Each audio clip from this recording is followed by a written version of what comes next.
Morning आशीष, आप जैसे कह रहे थे कि आईटी कंपनियों पर सबसे ज्यादा फोकस रहेगा। 12th ऑनवर्ड सभी आईटी कंपनियां अपने नंबर्स डिक्लेयर करने वाली है, लेकिन सबसे बड़ा ट्रिगर फैक्टर आज के लिए टीसीएस है, क्योंकि ये अपडेट निकल कर आया है कि कंपनी की जो बोर्ड बैठक 12 तारीख को होने वाली है, उस दिन बायबैक पर भी विचार होगा।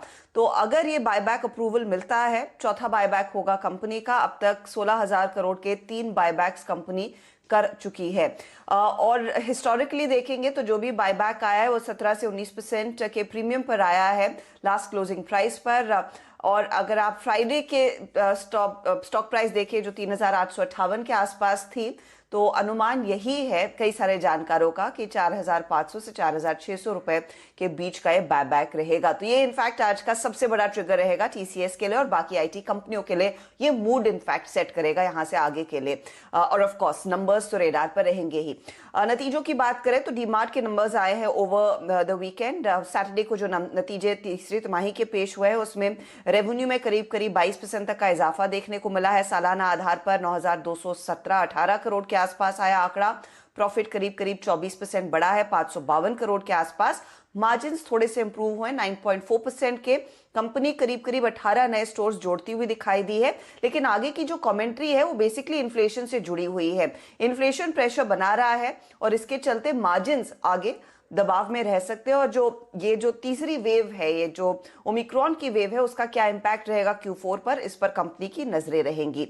Q3 के कुछ अपडेट्स आए हैं, उस पर भी आज बाजार रिएक्ट करेगा। एसएच केलकर कह रहा है कि Q3 के लिए जो सेल्स है उसमें करीब सालाना 5.5% तक की ग्रोथ देखने को मिली है।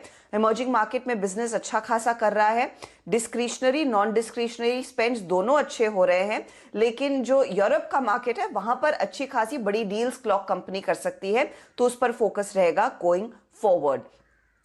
इमर्जिंग मार्केट्स में सेल्स करीब 7% बढ़ती हुई दिखाई दी है इस थर्ड क्वार्टर के पीरियड में, कंपनी ने कहा। ओबरॉय और शोभा भी रियल्टी कंपनी जो रेडार पर रहेंगी, जहां पर हमने देखा है Q3 के बुकिंग के आंकड़े आए हैं। ओबरॉय के लिए करीब 58% की ग्रोथ सालाना आधार पर देखने को मिली है। थर्ड क्वार्टर में 371 यूनिट्स इनकी बुक हुई है अक्टूबर दिसंबर वाले महीनों में। बुकिंग्स में करीब 103% का इजाफा सालाना आधार पर, और एरिया जो बुक हुई है उसमें 108% तक की ग्रोथ देखने को मिली है। शोभा की जो बिक्री के आंकड़े आए हैं या फिर जो सेल्स अपडेट आया है, सेल्स वैल्यू में 34% तक की ग्रोथ है ईयरली। सेल्स वॉल्यूम में 20% तक की ग्रोथ है ईयरली। बैंगलोर में 20% तक की ग्रोथ देखने को मिल रही है इनको सालाना आधार पर। और साथ ही साथ गुड़गांव के आंकड़ों पर अगर आप ध्यान देंगे तो 97% ज्यादा वॉल्यूम इन्होंने इस थर्ड क्वार्टर में क्लॉक किया है। इसी के ठीक साथ आप डीएलएफ को रेडार पर रखिएगा आज, क्योंकि डीएलएफ ने दरअसल वेस्ट दिल्ली में जो मोती नगर वाला इलाका है, और ऑफ कोर्स वीरू उस पर ज्यादा जानकारी देंगे, काफी प्रोमिनेंट इलाका है, यहां पर लग्जरी प्रोजेक्ट लॉन्च किया है। और जो पोटेंशियल रेवेन्यू आ सकता है इस लग्जरी प्रोजेक्ट से वो करीब 4,000 करोड़ के आसपास का आंका जा रहा है। तो ये स्टॉक रेडार पर। और ऑफ कोर्स ओमिक्रॉन का इंपैक्ट अब एविएशन स्टॉक्स पर दिखने लगेगा।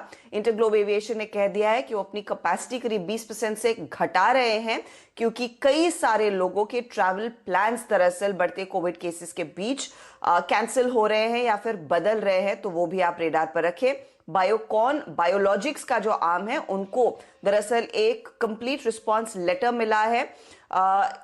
एक बायोसिमिलर है डायबिटीज के लिए जो कंपनी डेवलप कर रही थी, और इसका मार्केट साइज यूएस में तकरीबन $2 बिलियन का है। तो ये सभी स्टॉक्स जो आज फोकस में, तमाम स्टॉक्स फोकस में रहेंगे। और वीरू आज ज्यादा बात करने के मूड में है नहीं हर्षदा। आज दरअसल दिल्ली में डीडीएमए की बैठक है, जिसमें लेवल 4 वो रिस्पांस यानी कि रेड कर देंगे, वो कोविड रिस्ट्रिक्शंस बढ़ाने की तैयारी हो रही है। तो वीरू कीनली उस बैठक का आउटकम अवेट कर रहे हैं। वैसे महाराष्ट्र में भी आज मिडनाइट से, ध्यान रखें, मध्य रात्रि से fresh set of restrictions impose होते हुए नजर आएंगे, और टिकर टीम बाद में चलाती रहेगी। आज ध्यान रखें, जीएनए एक्सेल्स और 5 पैसा के रिजल्ट्स आने। एवेन्यू सुपरमार्ट पे जो हर्षदा मेंशन करी थी, नंबर्स पर हम रिएक्ट कर रहे होंगे। रेलटेल कॉर्पोरेशन आज इंटरिम डिविडेंड पे विचार करेगा, उस कंपनी का बोर्ड। स्पंदना स्फूर्ति का बोर्ड फंड रेजिंग प्रपोजल पे विचार करने जा रहा है। और इप्का लैब्स में एक एडजस्टमेंट नजर आएगा। आज वो स्टॉक स्प्लिट की एग्स डेट है। ₹2 की फेस वैल्यू वाला शेयर ₹1 पे, तो आधा होके शायद वो स्टॉक आपको ट्रेड करता हुआ नजर आए। जापान में मार्केट हॉलिडे है, और आज से कोविड बूस्टर शॉट्स देना शुरू करेगी सरकार। अच्छा, एक चीज और, तमिलनाडु वालों के लिए फिर वो कंसर्न, फिर से वार्निंग अलर्ट है हेवी रेन्स का आज और कल के बीच में। चेन्नई और कुछ और डिस्ट्रिक्ट्स में वो हाई अलर्ट पे रखा गया है। तो जरा आप लोग ध्यान दीजिएगा, ध्यान रखिएगा अपना। क्विकली छोटा सा ब्रेक के उस पार एक क्विक मार्केट अपडेट।